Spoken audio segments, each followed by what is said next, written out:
It is American Dog right here on your classic metal show from the Red, White, Black, and Blue release. That was for Tom the Scott. I keep drinking, but you're still ugly. His truck is all kinds of fucked up. Nice. I'm going to put it up on the Facebook in a minute, and I'll put it in the chat room. All right. Wow. Always good to hear from Tom the Scott. Yeah, it is. Holy smokes, did he fuck up his truck. I like the fact that he went to his personal pharmaceutical guys to give him something for the pain.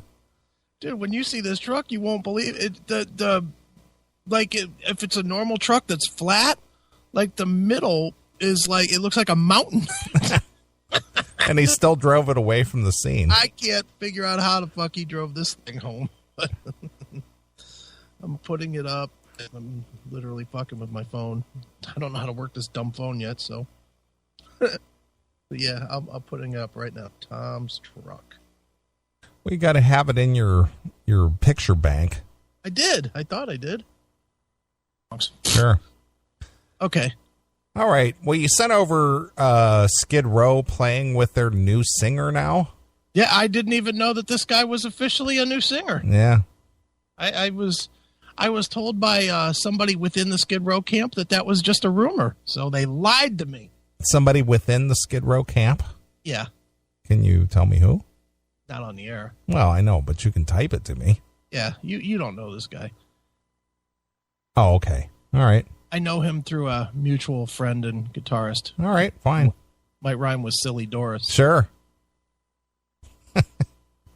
All right. Well, this guy had attended, I guess there was some video of this guy being on stage with them at some point, singing, one of their covers or just singing like a end of show jam or something. Right. Mm-hmm. So I guess he landed the job, huh? Apparently. I was unaware of it too, but unless they're trying him out on stage, I don't know. Skid Row played its first concert with South African-born, British-based vocalist ZP. Is it? I'm going to say Theart. Yeah, I didn't know if it was Theart or Theart. I'm going to go with Theart for now because I don't know. So this guy played with Dragon Force, Tank, and I Am I. Is that a Queensryche cover band or something? Beats me. Earlier tonight, Saturday, that is February 13th, so this is fresh, hot off the presses, as part of a private event at the Mohegan Sun Arena in Uncasville, Connecticut. Co-headlining tonight's show was Slaughter. Ooh. Slaughter. Yeehaw. I didn't even know they were still out there playing around. I thought Mark was doing solo stuff. Yeah, well, I guess that the name is more lucrative than just Mark Slaughter. Yeah. Well, you could just write Mark really small. People right. wouldn't know the difference. Sure. A couple of short video clips of Skid Row on stage with ZP can be seen below. Another video is available at Periscope, blah, blah, blah. Theart's involvement with Skid Row was exclusively reported by Blabbermouth on December 31st. Skid Row has not yet officially named Theart as the permanent replacement singer.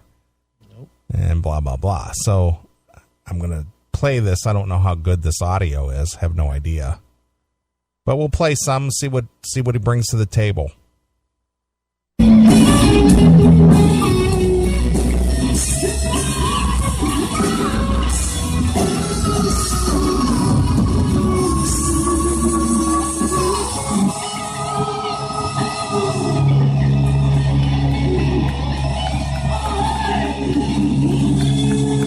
Well, he is a screamer. That's it? Yeah, it was only 20 seconds of the last, but I got more here, so let's play this.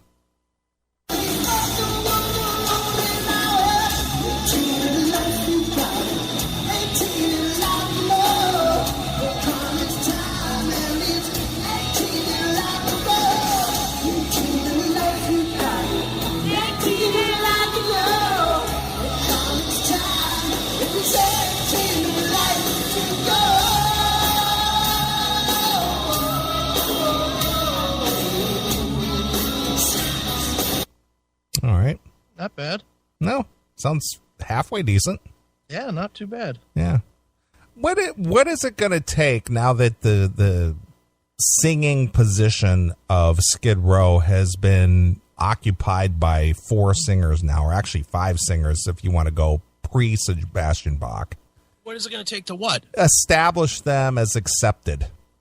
It's not going to happen. It's done. Yeah, I know. That's my point. That's kind of what I was asking. It's just like, is there any point in doing this now? Money. These guys don't have anything else they can do. Well, I understand. My point, I guess I should clarify what I'm going after here. Yeah. Aside from playing the nostalgia circuit, playing the music of Sebastian Bach era, is there any point in trying to establish yourself as Skid Row with a new singer? No. Yeah. No, there's no point in recording anything or anything like that. That's kind of where I'm going with this. No, there's that. For what? You know, I mean, there might have been with Harnell because Harnell has a name, you know, and if it would have gelled right, then there would have been a reason to do it. Mm-hmm. But, you know, TP Theart from Dragon Force, nobody's going to care about that. Yeah. Well, again, aside from going out there and being able to book some shows for $3,500 or $5,000, yeah, is there any other reason to exist as Skid Row? No, absolutely not. No. Dude, I mean, if you think about it, what would Skid Row with Sebastian Bach sell if they recorded an album? Well, I don't think the album part is all that important. Mm-hmm. But from a live standpoint, they might get higher profile gigs. They might. For the first run, they would, but then it would be done. See, I'm not a buyer on this Skid Row reunion. I never have been. I honestly think, yeah, there'll be excitement for the first run, but Skid Row was never that big. Yeah, well, I agree. But as far as a money standpoint for the band, they would have the opportunity to get a few more higher profile, maybe co-headlining tours, opening. Yeah, well, yeah, perhaps. And as you know, being that the record or the album era is over, and you're never going to hear any new Skid Row on any kind of a mainstream outlet. Right. It's over. Yeah, I mean, even in these collectives, I'll call them, these shows that we see more and more of with these kind of bands, is Skid Row the headliner of any of those festivals or anything after they've done it once? No, not after the initial Sebastian Bach is back. Yeah, when Sebastian comes back, they're going to headline the M3 and they're going to headline the whatever, Rock USA and Rocklahoma and blah, blah, blah. They'll headline those once. But on the second year of it, they're not headlining those shows. No. They might be near the top, but they're going to be fighting with Rat and Dokken and Firehouse and Warrant for position. Sure. I mean, they're the same. I don't know that they were bigger than any of that, were they? I mean, they're a little bigger than some of those and a little less big than others. The only time that I saw Skid Row in an arena, and I know that they played other shows, they opened for Kiss and whatnot, but the only time that I ever saw Skid Row in an arena setting was opening up for Aerosmith on the Pump tour. Yeah, they never were a headliner in a arena or a shed or anything. No. Never. I mean, in reality, they had 2 albums. Yeah. I mean, I love the third one, but that's when they fell apart. Yeah, well, they had the self-titled and they had Slave to the Grind, and that's where it ended. That was it, 2 albums. That's it. I mean, those were the popular run. But I guess you say that about Guns N' Roses too, but they keep on churning. But no, they just. I saw Skid Row with Sebastian at least 10 times. Okay. And I would say about half of them were opening slots and about the other half were headlining slots. And the biggest place I ever saw them headline was Nautica Stage. That was the biggest place I ever saw them headline. And what's that, 5,000 people? Yeah, I think it's 5 to 7. Yeah, something. But that was before they had the expansion. Okay, so before like 5,000. before the expansion, I think it was 4,800. Yeah, so that was the biggest I saw him, and it was not sold out. You know, and that was on Beat Yourself Blind, whatever. What is that album called? I never can remember. It had Cold on it too. Huh?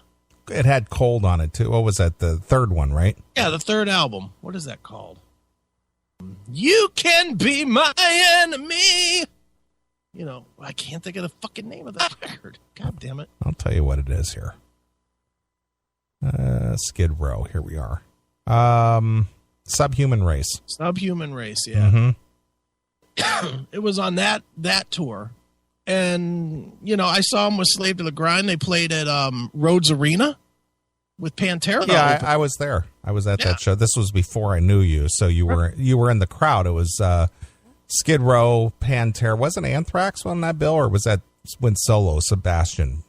That was solo Sebastian, and that was opening for Pantera. Yes, I saw that. I'm talking about Skid Row was the headliner with Pantera. Yeah, I saw that too. Yeah, and when that show was sold out, but I think that show was sold out for Pantera. Sure. Because a lot of that crowd thinned out after Pantera. Right.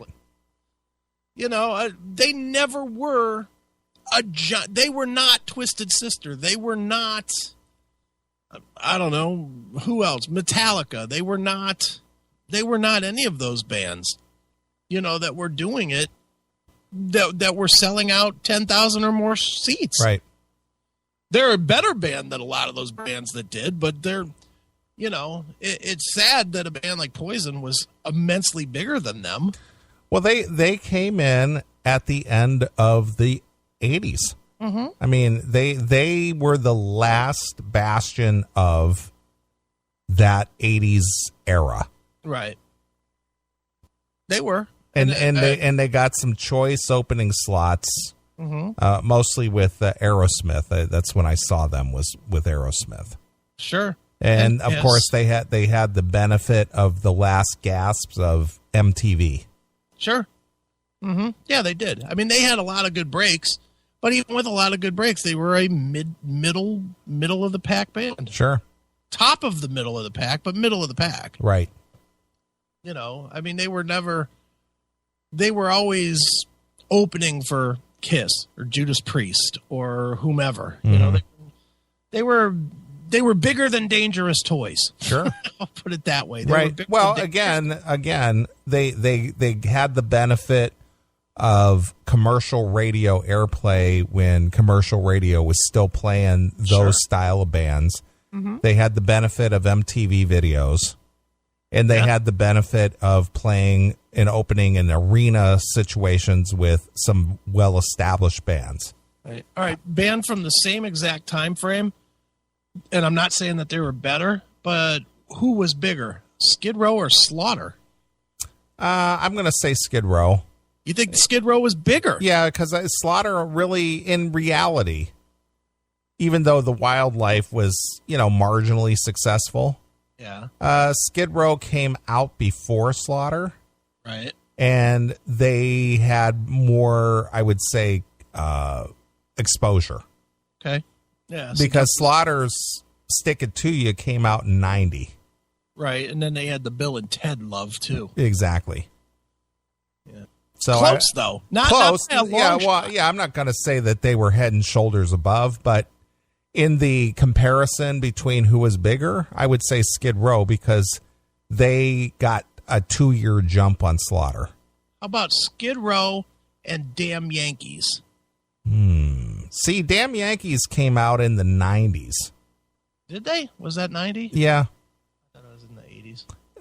I remember they opened up for Poison in 93 during that awful Poison record.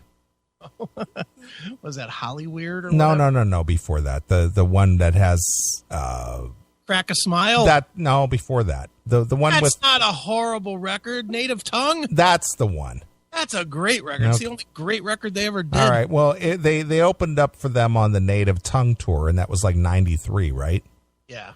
Yeah. And I saw them, and they were phenomenal. It was Firehouse, Damn Yankees, and Poison. Okay. And I'll never forget that Firehouse did not get any lights or sound. Nice. So, and this was at Blossom, right? Okay. So they sounded like a garage band, just very tinny. They had no PA at all. Ugh. You know, it was just terrible. Right. And then Damn Yankees came out and just ripped the stage up. Sure. I mean, they sounded great. They looked great. The sound was great. Then Poison came out and they tried to outdo Damn Yankees to where they cranked that PA up so loud. I'll never forget this because I had to leave. Right. It was so loud that you couldn't even hear it. It just sounded like a roar. Well, that's probably better. But it was just noise. Yeah. You couldn't make out any of the music at all. You couldn't hear the guitar. It just sounded like a loud roar. Right. You know, because they tried to come out and crank it up so loud that after about the third song I left. And by the time I got to the parking lot, you know where the parking lot is out at Blossom, I could actually hear the music. You know, because it was the worst produced show production wise that I'd ever been to. I mean, it was so loud and it just sounded like a roar. I know of another bad show you went to. Let's see if it was worse. Was it worse than the sound for the Ozzy with Korn and Deftones? Oh my God. That was a bad sound. I was at the back of the arena for that. That was in 96. Yeah. Yeah, that was the See You on the Other Side. Right. And the sound was miserable. Yeah, that was not good. Was it worse than that? Yes. Oh. Yeah, it was worse than that. Oh my God. That might be the worst I've ever seen was that Ozzy show. Yeah, that was not good. Man, oh man. Well, hey, good on Skid Row. I hope ZP Theart or whatever his name is. I hope he works out for them. Yeah, you know what? At this point, I just think it's pointless. Will you go see it? No. For $10. Depends on where it is. Not in Chicago. No, you know, if it's just right down the road here, I might consider checking it out. But if I have to travel any distance or whatever, ain't gonna happen. Okay, they get added to that bill you're going to March 19th. Yeah. But you would have to leave the hotel a little bit early to go see them. I might check it out. Would you leave the hotel early to go see them? I mean, if it's just down the street, sure. Yeah. Okay. It's just morbid curiosity for me. I don't know that I believe you, but okay. It would just be morbid curiosity. It's just like, let's see what goes on here. Am I that interested? Listen, I saw Skid Row with Johnny Solinger. Sure. Probably 6 times. Yeah, I saw him a bunch too. Yeah. And I hung out with them on 3 occasions. Okay. And the snake was always good. Yeah, the snake. The snake. He was always very friendly toward me. Mm-hmm. I don't really know the other dudes in the band that well. Scotty Hill, or I don't know those guys. They weren't really, very social. But Snake was really nice every time I see him.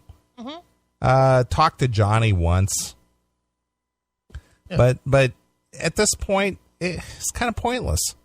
Yeah, I mean, I knew Johnny fairly well.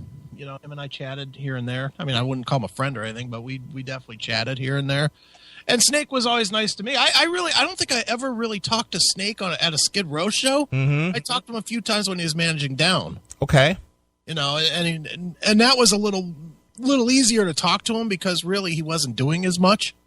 Once he got him to the show, and then he's pretty much done. With his deal. Until he has to collect the money or whatever. But, right.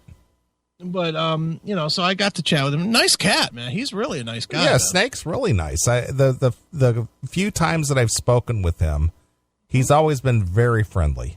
Yeah, it's one of those things, dude. You don't want them to have to suck, but they just kind of do. Yeah. And it's sad, really. It's sad. I love Skid Row. Don't get me. I hope people aren't listening to this thinking that I'm like shitting on Skid Row. I love Skid Row. I could find 2, 3, 4 songs on each of the records with Johnny that I like. Sure.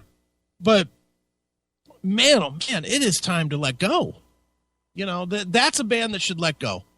I understand that they could still pull 10 grand a night or whatever, you know, playing the festivals or whatever, and that they have to do that because what are they going to do? Start a new band? Yeah, and again, I'm sure these guys depend on that paycheck. Yeah, well, yeah. I mean, what's Rachel Bolan going to go do at this point? He's tried to do other bands and it didn't work. Right. You know, didn't he try? What was that? Ozone Monday or something? Yeah, that was sort of the guys with Skid Row minus Sebastian Bach. Yeah. So, you know, they tried other stuff. It didn't work. And look at Steve Jackson, 10 grand. I'll bet they get 10 grand. I would question that. You think? I don't think Skid Row is knocking down 10 grand consistently. I'm thinking that they're probably in the $500 to $7,500 range. What does Dokken get? 16. 16. 16 to 20, you know, depending on the venue. I would say 10. Really? 10's top end, but I would say they're still doing Well, 10. I know when Steve, you know, when Rat was still together. Mm-hmm. They are. No, the Stephen Pearcy version. Oh, the false version. Yeah. I know they were getting 20. Right. What is well, we really don't know what anybody else is getting, but I think if they're, you know, it depends on the venue and if they're the headliner. If they're the headliner, they're pulling 10. Got to. Well, that's what I'm saying. Well, that's what I'm saying to you.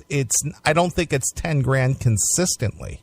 Yeah. I think that on an average, they're probably getting between 5 and 7,500. I should ask my guy at the Agora. Mm-hmm. I should ask him what he lost. I mean, what he paid. This dude, I told you about that. There was nobody there. Yeah. I just don't see Skid Row commanding 10 grand. It's hard to say. Does LA Guns get 10 grand? No, LA Guns. I think LA Guns is getting between 3,500 and 5. Really? Yes. Oh, that's sad. Well, because that is their bread and butter. Yeah, but do they play 6 times a week to make it worthwhile? Well, but you got to figure that the lion's share of the money is split between Steve and Phil. Right. Yeah, those other guys are making probably $200 a show. Yeah. So you got two guys who are taking $400 out of the show.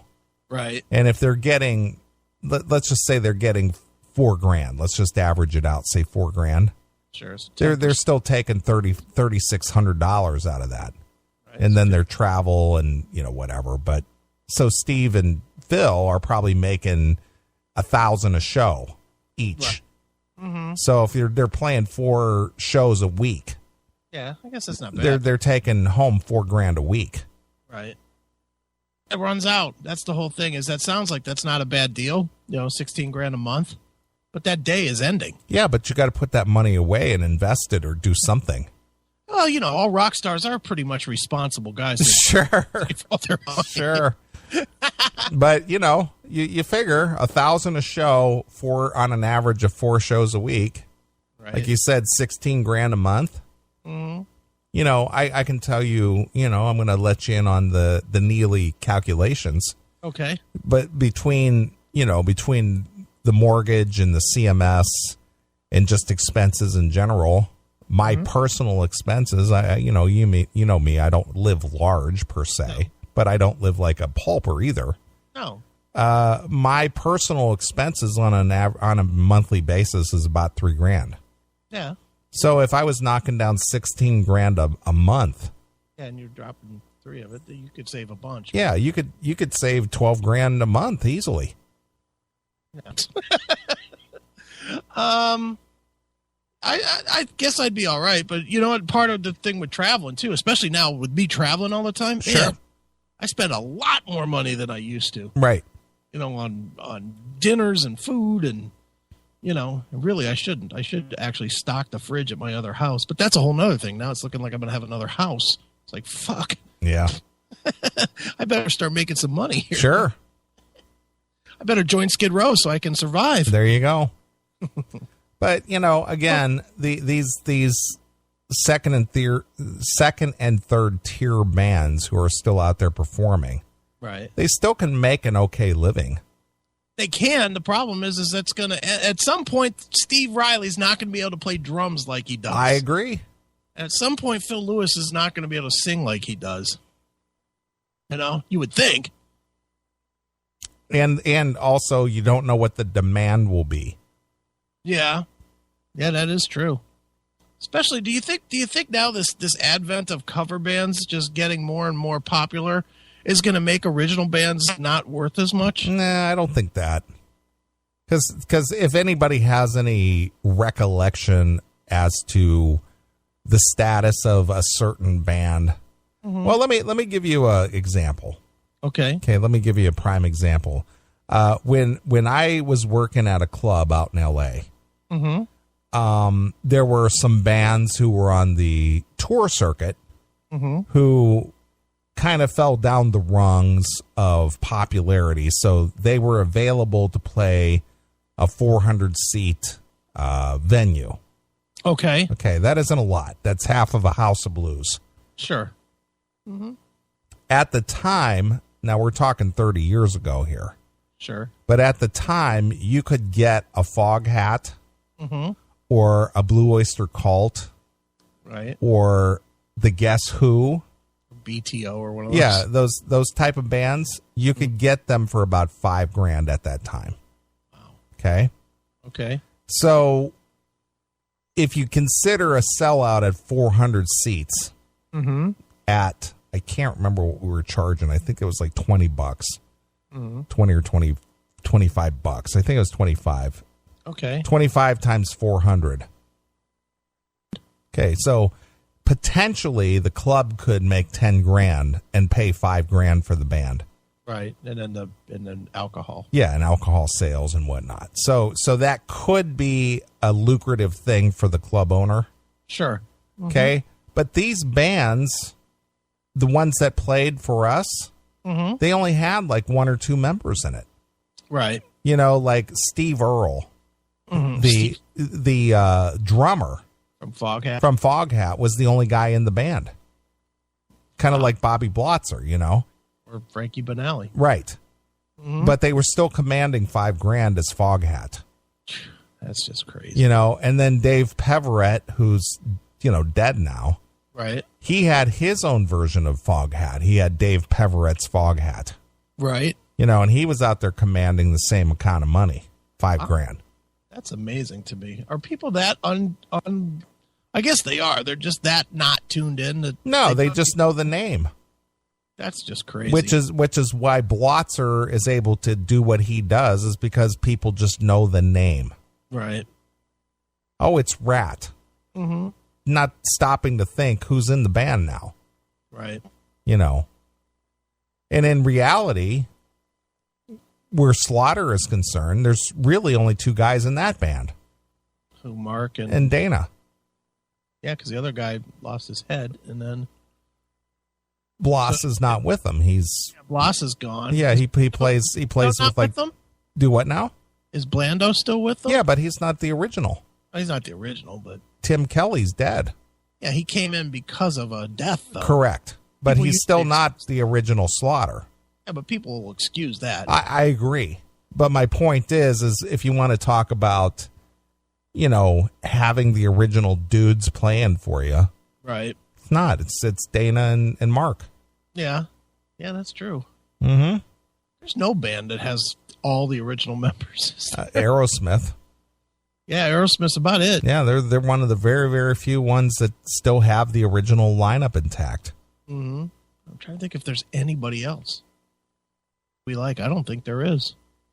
I really don't think there is. I don't know Firehouse well enough to know. Well, no, they don't, because they got rid of their bassist. Oh, did they? Band I don't even like. Yeah. ZZ Top. Yeah, ZZ Top is all the original guys. Yeah, all three of them. Yep, all three of those. Sure. Great music, boring band. Yeah, I've seen them a couple times. They're boring, aren't they? Yeah. I saw them twice. And that was enough. Yeah, that was enough for me. I don't have any desire to see them again. I mean, I'm a huge fan of theirs, but just that synchronized slow motion guitar swing thing that they do on every stupid song. The Texas boogie. Yeah, it's like, all right, we get it. Yeah. You know, and I like them, but sure. I'll never go see them again. Right. Well, but anyway, getting back to the discussion there. So what are these promoters and what are these fans paying for when they see these bands? Just the songs, I guess they just remember the tunes. Mm-hmm. So if this Theart guy can do the Sebastian Bach tunes justice, right? That's basically all Skid Row as an entity can hope for. Yeah. Do you think that that if he works out, that they'll be full of themselves enough to try and do a record? Oh, absolutely. Oh, absolutely. I don't even know why these bands bother with records anymore. I don't know either. I mean, I'm glad they do because I personally enjoy getting a new record from, Anthrax or Megadeth. Yeah, that's a little bit different in some regard. Yeah, but a band who switches out members every 9 to 12 months, right? Not so much. Yeah, I mean, granted, Anthrax has had 3 singers, right? With Neil Turbin being the original, and then Joey taking them through their popular phase, and then of course John Bush taking them through their 90s phase, right? And then Joey coming back. You got Dan Nelson in there too, but he doesn't. Yeah, but does he really count? He did record a record. He did, but it never got released. I'd love to get that, but go ahead. Yeah, but okay. Well, let's just be fair. Four singers. Okay. But they're with the guy that sort of put them on the map. Sure. Currently. Mm-hmm. So they're sort of intact. Yeah, I mean, although they got rid of Dan Spitz. Right. I said sort of intact. Yeah. Yeah, I mean they're sort of reborn, I guess. Yeah, but at least their last 2 releases have been very solid. Dude, have you seen how many people are bitching about this new record? Yeah, that's what you said last week, and I don't get that. I really don't. I don't get it. I like the new record. Yeah, I think that I never was a fan of the Joey era at all. Right. But these last 2 records, I would, if I was in a time warp.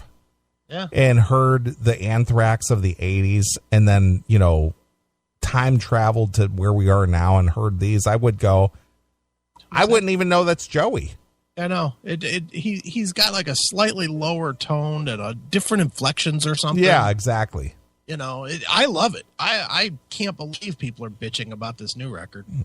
The only bitch I have about it is it does seem like they just blatantly stole some of the ideas from the last record. I'm sure it's just a continuation.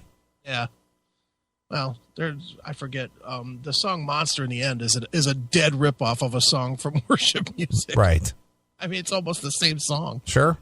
Well, hey, whatever. It's their own music. They're allowed. Yeah, that's true. Let's not have a John Fogerty lawsuit here where he ripped off his own songs from Creedence.